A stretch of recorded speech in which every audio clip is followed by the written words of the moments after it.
Hi guys, எல்லாம் என்ன பண்ணுறீங்க? நல்லா இருக்கீங்களா? நல்லா இருப்பீங்கன்னு தான் நான் நினைக்கிறேன். இன்றைக்கி வந்துட்டு நான் என்ன வேலை பார்க்குறேன்னு சொல்லிட்டு உங்களுக்கு காட்ட போகிறேன். எனக்கு இந்த வேலை பார்க்குறதுல வந்துட்டு அசிங்கமாலாம் தெரியல, அசிங்கமும் கிடையாது. சொந்தமான வேலைன்னு சொல்லலாம்.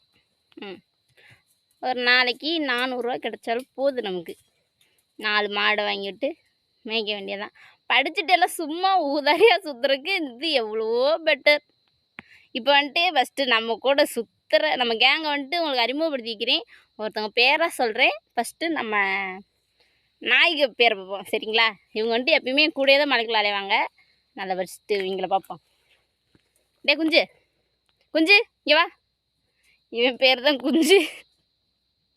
இவனுக்கு ஏற்ற மாதிரி தான் அந்த பேர் நான் வச்சேன். டே குஞ்சு இங்கே வா.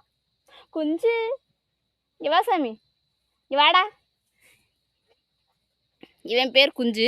அடுத்து இன்னொரு ஆளை உங்களுக்கு காட்டுறேன். இங்கே வர்றா பாருங்க, இவன் பேர் ஸ்வீட். ஸ்வீட் வா.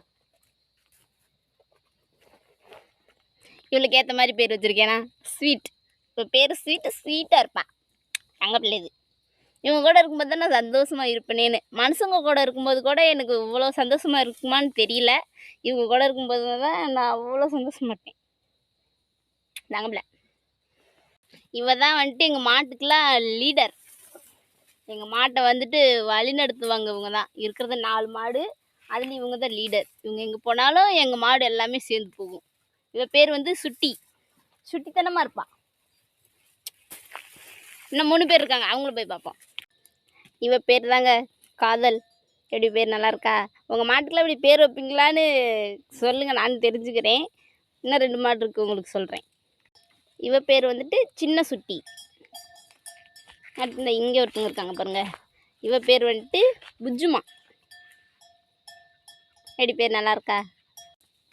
இப்போ வந்துட்டு எப்படி பாட்டு பாடணும்னு தோணுதுன்னு சிலு சிலுவென்று பூங்காற்று மூங்கிலில் வீசும், அந்த மாதிரி பாட்டு பாட செம்மையாக இருக்கும். இங்கே பாருங்களே, சுற்றிலும் மலை நல்லா பச்சை பசேர்னு இருக்குது, பசுமையாக இருக்குது. அதுதான் எங்கள் ஊர்.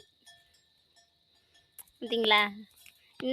நீங்கள் வந்துட்டு கஷ்டமாக இருக்குது அப்படின்னு சொல்லிட்டு ஒரு மனுஷன்ட்ட போய் பேசுறதுக்கு பதிலாக மிருகங்களோட பழகி பாருங்களே, உங்களுக்கு எந்த கஷ்டமுமே இருக்காது. ரொம்ப சந்தோஷமாக இருப்பீங்க. நீங்கள் வேணால் ட்ரை பண்ணி பாருங்கள். நிறையா பேர்த்துக்கு வந்து இந்த ஃபீல் தெரியும், சில பேர்த்துக்கு வந்துட்டு தெரியாது. அதனால சொல்கிறேன் நான், சரிங்களா? ஆமாம், இப்படி இருக்கும்போது தான் எனக்கு ரொம்ப சந்தோஷமாக இருக்கும். மனசுக்கு திருப்தியான ஒரு இடம்னா